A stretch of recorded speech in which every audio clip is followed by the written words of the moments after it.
Hello, everyone. My name is Melissa from Healthy, Wealthy, Beautiful, and I'm super excited to be with you all today with one of my dear sweet friends, and we're going to be discussing a topic that I find very relevant for this time and season that we've all just come out of pandemic, separated and isolated in our own individual home.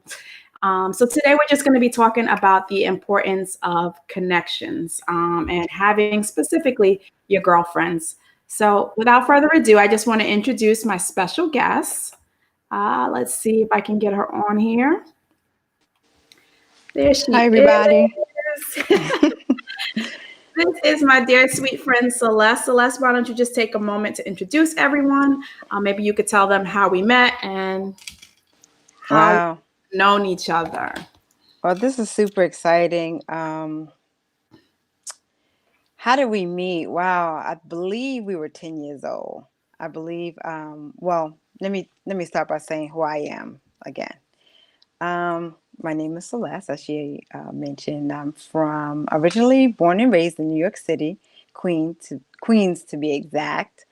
Um, I now reside in Maryland. By way of many, many states, but by way of many, many states. But we met growing up in New York. I was always dragged to church. And I say dragged to church because I was younger, so I didn't know anything about going to church as a form of something I wanted to do. So I was always dragged to church. And a relative of mine happened to go to this particular church in aunt in Long Island City, Queens, and she invited my mom and said, "Hey, why don't you come to the church and visit?" So happened to come to the church. I had to be I think I was about 10 years old, and we wound up coming to the church in Long Island City. And to make a long story short, we just wound up staying there. So as a 10-year-old, it's not many things you do in church but play. So I met Melissa. She was part of the junior choir. And of course, when you're in church, your mother makes you do things. So my mother made me join the junior choir. So I became a member of the junior choir and did a lot of other things in the church. But that's pretty much how we met. Mhm. We met at 10 years old. So and we met at the church. We have a long history from 10 years old, though. But that's when we met. I think we was about maybe between 10 and 11. I don't even remember. About Around 10, that 11 age, years. Yeah. yeah, yeah, So yeah. that's how And we met. that is how we met. It's so funny. New York and Queens obviously is my hometown as well. For those of you who know me, those of you who are tuning in who maybe are not familiar with me, and I was always lived there. My mom and my sister and I became a member of the same church that Celeste just mentioned. And the junior choir was where all the young people in the church just kind of started out as just what we did. And it was tons of fun. Lots of singing and learning about God. That's where we got our early foundation early on. And then through the years, I would venture to say one of the things that I love and that's special and unique about Celeste and I's friendship is that we've had a lot of different seasons together. Yeah. Sometimes you have childhood friends, and then you have high school friends, and you have college friends. But Celeste and I have a rare gift. I would also call it a gift that we've been friends through many different seasons. So, do you want to tell them about? I know some of the seasons. You can tell them a little bit about some of the seasons that we've experienced and that we shared together, and then I will maybe share a few myself. Sure. Wow. So let's talk about going to school in New York City. So as a kid in New York City, you went to school sometimes located in your neighborhood, or sometimes you ventured out in other what we call boroughs. There's 5 boroughs in New York. I happened to go to school in Manhattan. So did Melissa. And I my train station stop. I would take the subway to school. And so I would get to my train station, and my stop happened to be before hers. So I remember, I think one day we were going to school, it wasn't planned. And I remember the doors open and Melissa was taking the same train, but her stop was a little later than mine. And I realized, I was like, oh, we take the same train, different stops she got on. And I was like, oh, so every morning I would try to get on the train around the same time. So we would meet up at the same train stop. And we would do that ride all the way to school. And I think actually her stop for her school was before mine. And mine was further. I would go get off the stop with her, go to her school, come back, get on the train, go to mine. And we did this for a Let's say little go to bit. school. I don't know how she finished high school, y'all. So I was always, I was on the train. I was just like, okay, I'll go to your school. I'll go to your stop. And her school was closer. So when you got off the train, her school was up the street. So it was nothing to walk up the street and talk and get a bagel and do that kind of thing, get back on the train and go to school. So yeah, I was late to school a little bit. Yeah.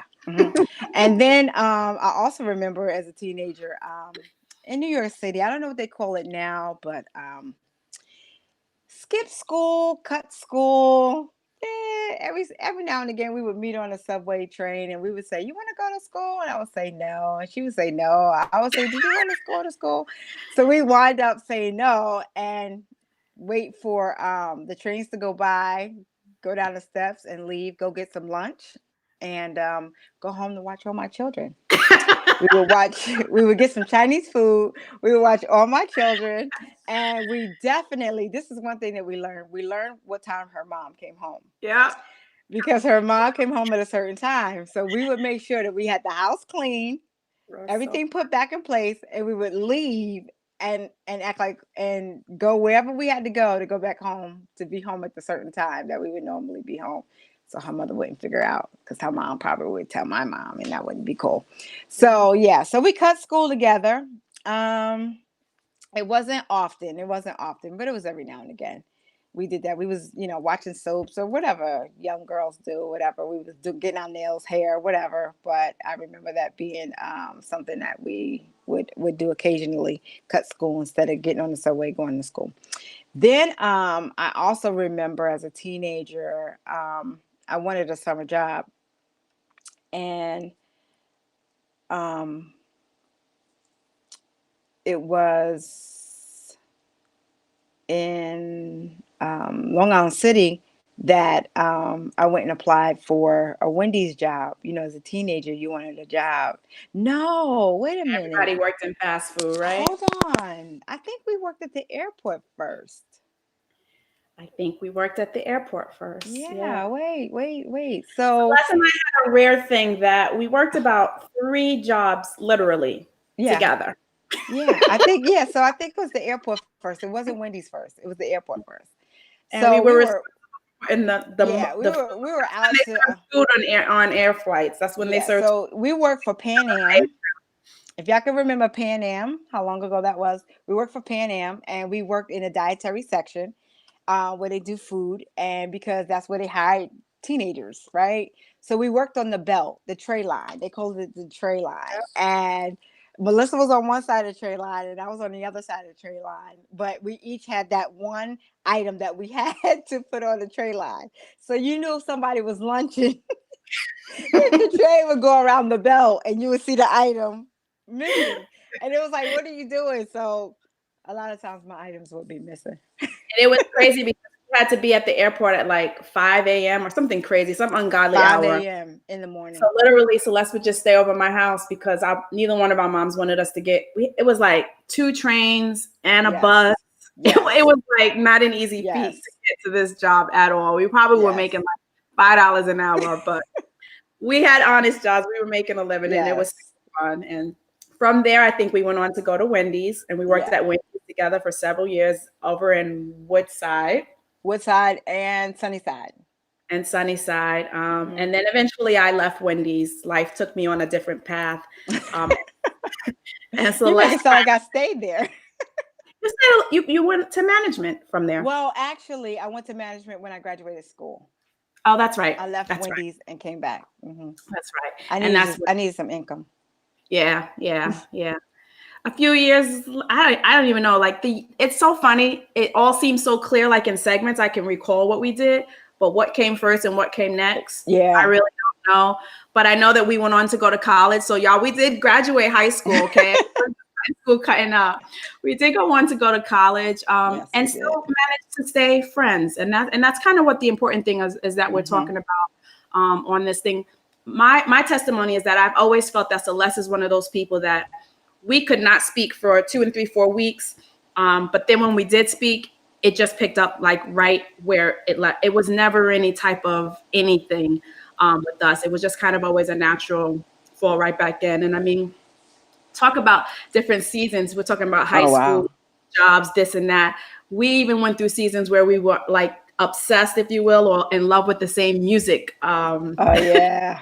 Oh Like there yeah. you would sit with the cassette player on my table and listen to Commission or Babyface, or there was just some specific Yep. CDs. If you play it, I can't listen to that song to this day without thinking about my apartment in Queens and Celeste in the boombox. So just kind of crazy, but joyful, happy memories. We went on to college, then I went on to start having children, and Celeste went on to start her career, and even through that, just in and out seasons. And then marriage. I mean, I'm fast forwarding a whole bunch. But wait, We're before you fast forward to that, I wanted to also highlight that being church kids, we didn't go to clubs or parties like that. So we created our own. So we would go and buy red light bulbs and we would put them up in telling everything now, Lord Jesus. Yes, I don't know where my mother was. My mother was a good your mother, you mother guys. was in church. And So we your was in mother was in church red light. and like she would go to the prayer meetings on Fridays or that kind of thing. And we would go get the red light bulb. I think she I was ain't on a gonna retreat. tell it all. I don't Put the even red know where. light bulbs on, and all of the teenagers from church that was when their parents was at church, we was at the house having our own party. We didn't know really how to party.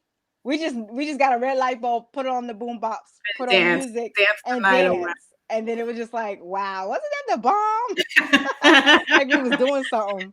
But that I wanted to say that because I remember we had some great times. Those were so Mhm, fun. mhm, We call it the red light special party. Everybody's coming, bring your red light bulb. mhm. And first boyfriends and first love Uh, and first heartaches and you name it. Just having that friend that you just thought the world was coming to a whole entire end, but that that one friend that you just could cry to and tell it all to. So a lot of those stories. I won't mention names to protect the innocent. innocent, please. But just a lot of different seasons. Like I said, later on in life, we're in each other's weddings. Turns out, that well, You can go ahead. You can go ahead. It's Celeste married my cousin, so it was Mhm. just like kind of crazy. Just how the overlap just began to come. So now she Right. was Celeste Hunter, and that was even special, very special for me, and fond memories as well. And so here we are today, having just come out of a pandemic and a time of isolation. One of the things that I will say about Celeste, and I know that she won't care that I say it, she sometimes gets into these moods and always has where she's just like not want to be bothered and like can shut down and you won't, I could call her and I won't get her. But I understand to know that's me, that's her saying, not right now, I'm checking out, I'll be back, you know Right. what I mean? So I just know to leave her alone. And I have also had some types of tendencies. Sometimes I'm a little moody where I don't want to. So we kind of know how to ebb and flow with each other and just kind of give Mhm. each other space. But the pandemic was just particularly difficult for me. I'm gonna be completely transparent. And it Mhm. was really like I started just mourning losses, not even directed to COVID-19, like mourning Okay. loss of friendships, mourning losses Mhm. of connections, mourning losses of relocating to a whole new state and friendships and stability. Right. And it really just made me like kind of not want to be connected, if I could be completely Mhm. transparent. And if it was almost like kind of a contradiction because I needed the connection more than ever, but I definitely didn't want it. Um, Right. so how do you feel? What was your experience during this time, the last 7 months or so? Did you experience feeling a particular need for connections or a lack thereof? And how did you navigate with it in terms of your friendships during the last couple of months? The pandemic really pointed out to me how much isolation I had been in even prior to the pandemic because the pandemic really showed me that where people are on the phone and they're talking to you and you're FaceTiming or Zooming. I heard people were having all kinds of Zoom parties and connections, and I was just like, I'm not having none if it wasn't for work. And then I realized how unconnected or disconnected, is a better word, I had been from a lot of people. Um, because I realized that in order for people to reach out to you, you have to do the same thing. Mm-hmm. And I sort of realized that I wasn't doing it as much, so it wasn't reciprocated back to me as much.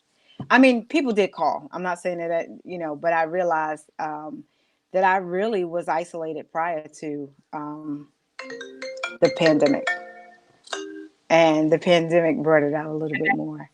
How and I think there's a B part of that question. You said, what was the B part of that question? Did you find that during the pandemic you needed more connection, or you found yourself There were isolated? some times that I enjoyed it. I'm more of an introverted person. Um, I enjoyed it, but then when it got down to, I think, heavy into late April, early May, when everything was shut down, like nobody was really moving. You had to be an essential worker to move or go anywhere. Nobody was out. It became a little bit more isolated for me, and Mm-hmm.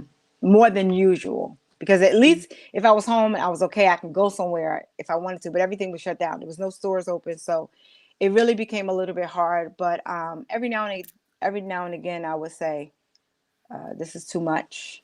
But then again, I just muscled through it. Mm-hmm.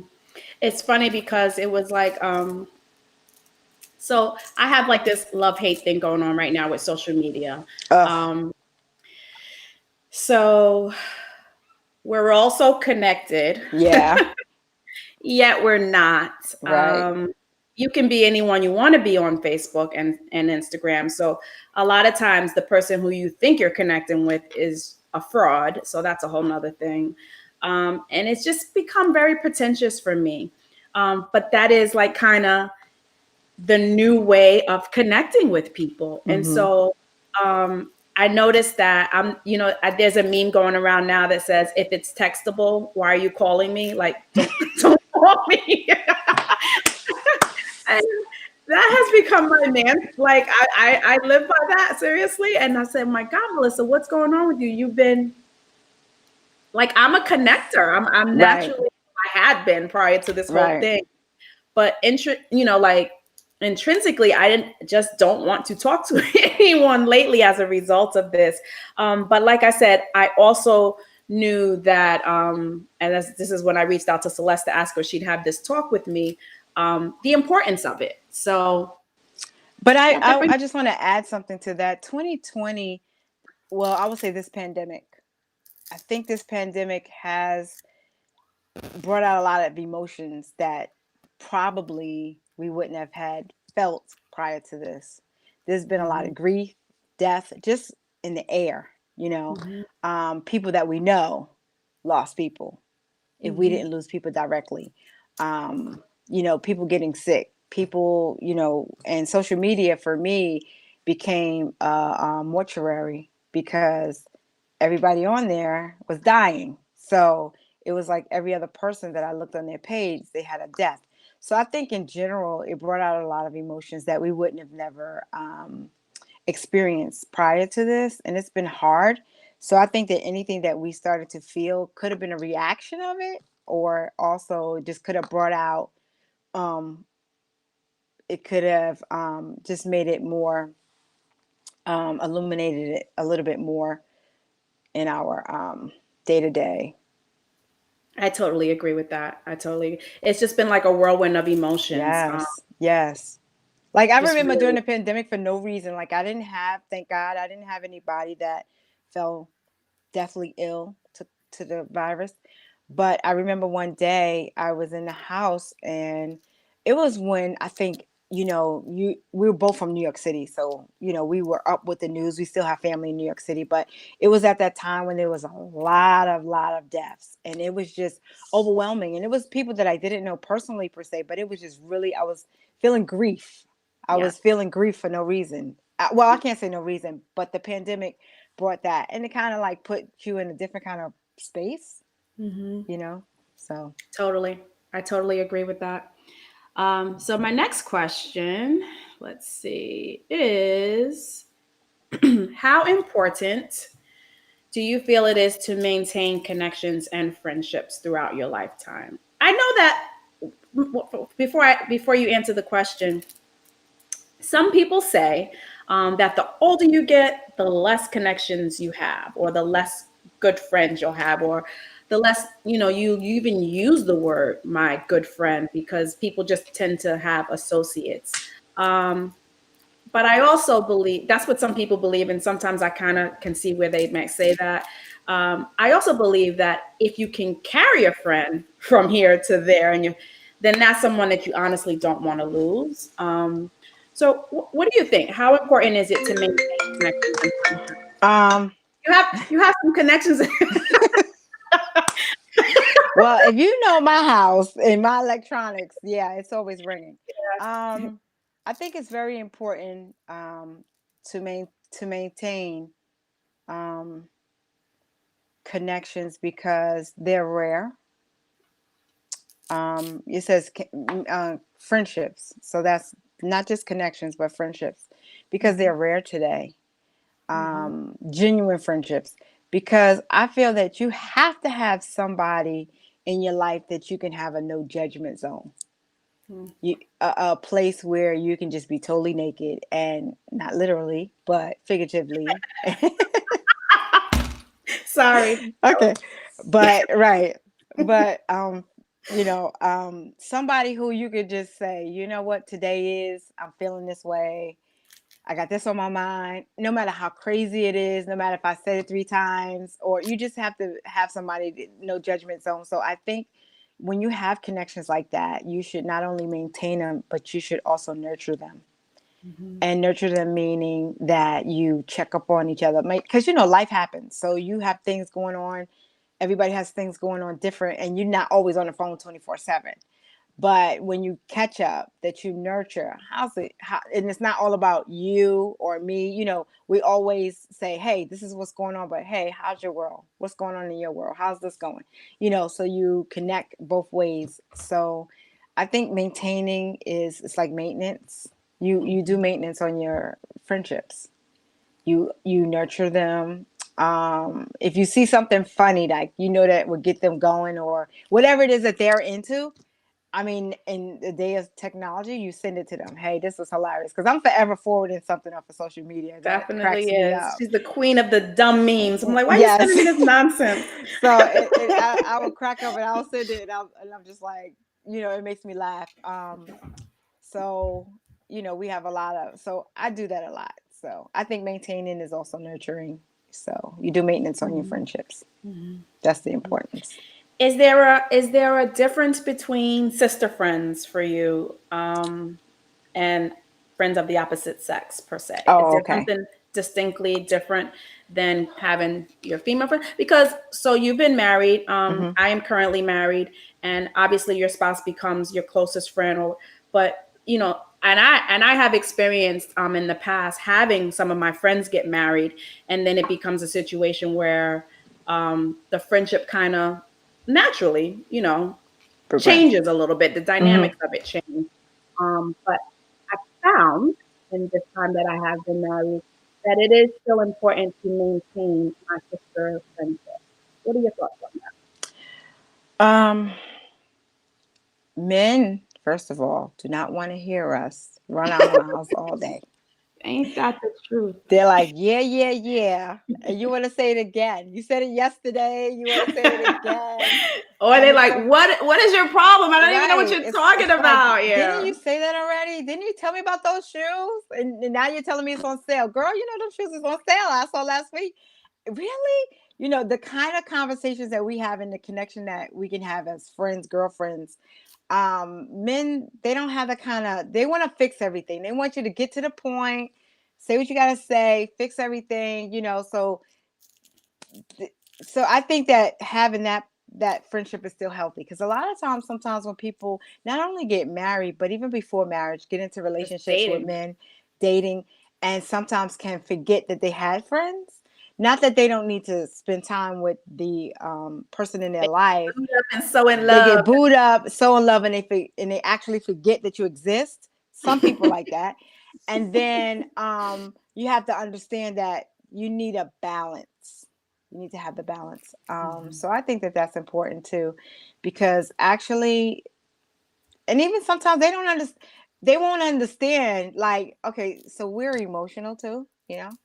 So sometimes we can be even very more so at this age right. that We I can be find them. emotional about Yeah, things, and they're like, "Why are you? What is you know?" Like you they're like snap tripping. out of it. What's wrong with you? Like, why are you so serious? I'm like, but no, didn't you see? You know, or watch a movie, girl. Did you see? Like we like watching a couple of shows, and we chat about it. They're not gonna do that. You know what I mean? Married at first sight. I doubt if your husband's gonna want to sit there and learn Well, he about. will sit there with it, but he just doesn't like it. It's not the same Right, experience. Let me just say that. right. So Oh, funny. Okay. My last question, and those of you who are watching, just comment below if this is something that you would like for your girlfriend or someone that you're connected to also view. Feel free to share this video. We'd love to hear about some of your connections through the years that you have with some special friends. Comment below and share those with us. We love to read them and just continue the girl talk more with you guys in the comments.